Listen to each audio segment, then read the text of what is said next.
Classes. Friends, आज हम जो सीटेट के इन्वायरमेंट स्टडीज़ है उसके जो प्रीवियस ईयर के क्वेश्चन है मोस्ट इंपॉर्टेंट वो देखेंगे और उनके ब्रीफली एक्सप्लेन भी करिए। तो चलिए स्टार्ट करते हैं।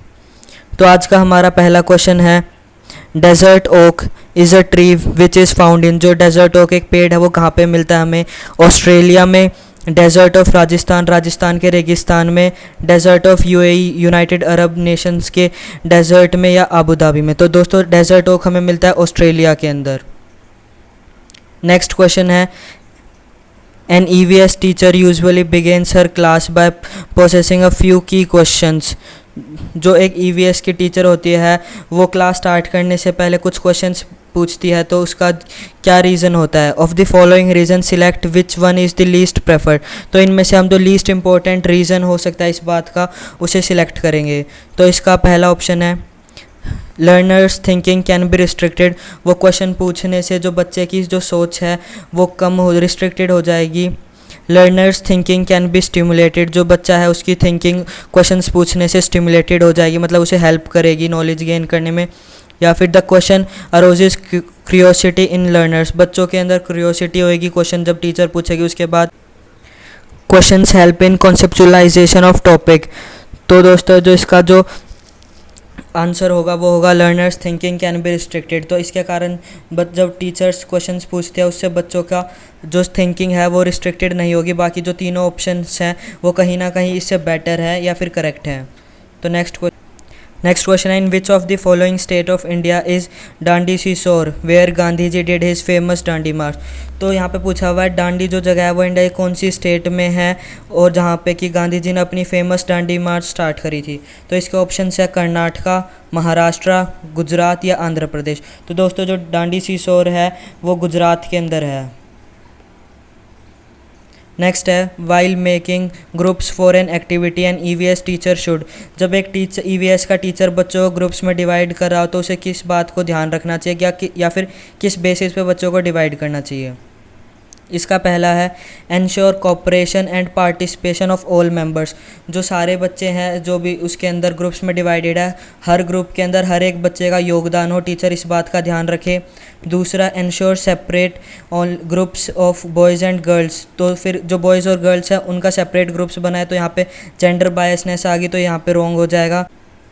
नेक्स्ट है हमारा, make groups according to their marks. बच्चों को उनके मार्क्स के अकॉर्डिंग ग्रुप्स में डिवाइड करें, तो ये ऑप्शन भी नहीं हो सकता।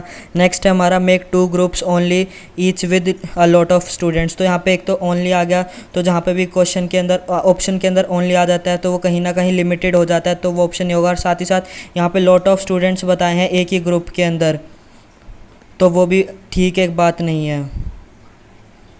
नेक्स्ट है हमारा,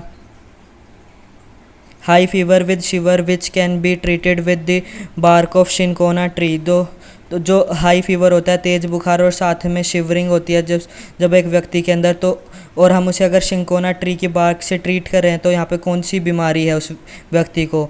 मलेरिया, चिकनगुनिया, डेंगू या थायराइड। तो मलेरिया इसका आंसर है। The nature of environment studies does not advocate. तो यहाँ पे नॉट पूछा हुआ है, तो और इसके अंदर है, children gets a lot of space to explore. जो इन्वायरमेंट स्टडीज़ होती है उसके अंदर बच्चों के पास काफ़ी ज़्यादा स्पेस होता है एक्सप्लोर करने के लिए। दूसरा, children makes fewer mistakes. Environment studies में बच्चा कम मिस्टेक्स करता है, तो ये डाउट हो सकता है इसमें। बाकी ऑप्शंस भी देख लेते हैं। Childrens get space to learning by doing. बच्चों के पास स्पेस होता है नेचर के अंदर अगर हम उसे ईवीएस सिखाएं तो ये ऑप्शन भी करेक्ट है। Children ask a lot of questions. तो नेचर के अंदर अगर हम बच्चों को पढ़ाएंगे तो उसके अंदर बच्चा क्वेश्चंस पूछेगा, तो ये भी करेक्ट है। तो यहाँ पे जो तीन ऑप्शन है वो हमारे करेक्ट है, पर यहाँ पे नॉट से पूछा हुआ है, तो यहाँ पे चिल्ड्रन मेक्स फ्यूअर मिस्टेक्स, तो इस ऑप्शन का आंसर हो जाएगा। बाकी सारे क्वेश्चन के अकॉर्डिंग रॉन्ग हो जाएंगे। नेक्स्ट है हमारा, शेरवा is a dance form of. तो मिज़ोरम, मणिपुर, मेघालय, झारखंड। तो इसका आंसर मिज़ोरम है। Community is an important teaching learning resource. जो कम्युनिटी है ये एक इम्पॉर्टेंट टीचिंग लर्निंग रिसोर्स है ईवीएस के अंदर प्राइमरी स्टेज पे। इसका रीज़न है, it provide learning opportunities in real setting. ये लर्निंग अपॉर्चुनिटी देता है, बच्चों को सीखने की अपॉर्चुनिटीज़ देता है रियल सेटिंग्स में। दूसरा, it is very inexpensive resource. यहाँ पे लिखा हुआ कि ये इनएक्सपेंसिव मतलब सस्ता रिसोर्स है। It is an easily available resource, काफ़ी आराम से में ये रिसोर्स मिल जाता है। लास्ट है it comprise wise and elderly people.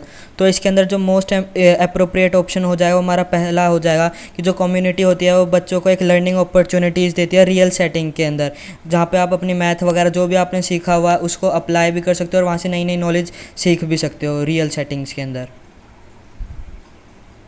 Next है हमारा neighbouring states of Tamil Nadu. Tamil Nadu की जो नेबरिंग स्टेट्स है वो कौन कौन सी है?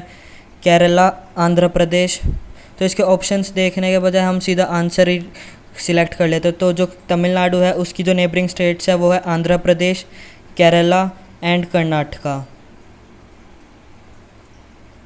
नेक्स्ट है हमारा Riya travels for the first time from New Delhi to Chennai in a train. जो रिया है वो पहली बार ट्रेन के अंदर नई दिल्ली से चेन्नई की तरफ जा रही है। Which one of the following river is he not likely to cross. इनमें से कौन सी रिवर को वो क्रॉस नहीं करेगी? तो अगर हम दिल्ली से चेन्नई की तरफ जाते हैं तो हमारे बीच में नर्मदा भी आएगी, गोदावरी भी आएगी और कृष्णा रिवर भी आएगी। तो एक गंगा रिवर है जो इसके रास्ते में नहीं आएगी, तो आंसर होगा गंगा रिवर। नेक्स्ट है हमारा which one of the following places in our country is a cold desert. तो कोल्ड डेजर्ट कौन सी क्षेत्र है, कौन सा इलाका है इस इन चार ऑप्शंस में से हमारी कंट्री का? आप देख लेते हैं, दार्जिलिंग, जैसलमेर, लद्दाख, मेघालय। तो जो दोस्तों लद्दाख है उसे कोल्ड डेजर्ट ऑफ इंडिया कहते हैं हम।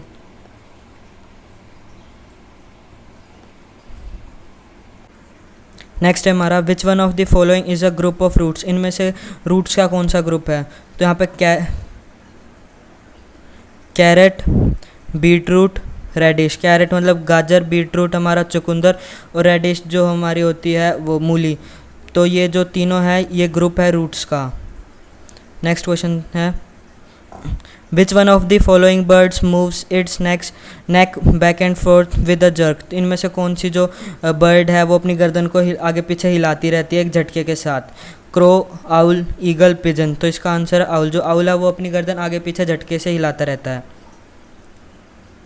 फिर हमारा which one of the following principle of learning followed in EVS. जो ईवीएस है उसके अंदर हम कौन से प्रिंसिपल को प्राइमरी स्टेज पे फॉलो करते हैं? Abstract to concrete, known to unknown, unknown to known, global to local. तो जो इसका आंसर होगा वो होगा नोन टू अननोन। हम प्राइमरी स्टेज पे बच्चों को जब सिखाते हैं तो हम पहले जो चीज़ें उन्हें पता होती है नोन से लेकर उन्हें अननोन चीज़ तक लेके जाते हैं। इसके साथ दोस्तों आज की वीडियो ख़त्म होती है। वीडियो पसंद आई हो तो लाइक करिए, शेयर करिए, कमेंट करिए।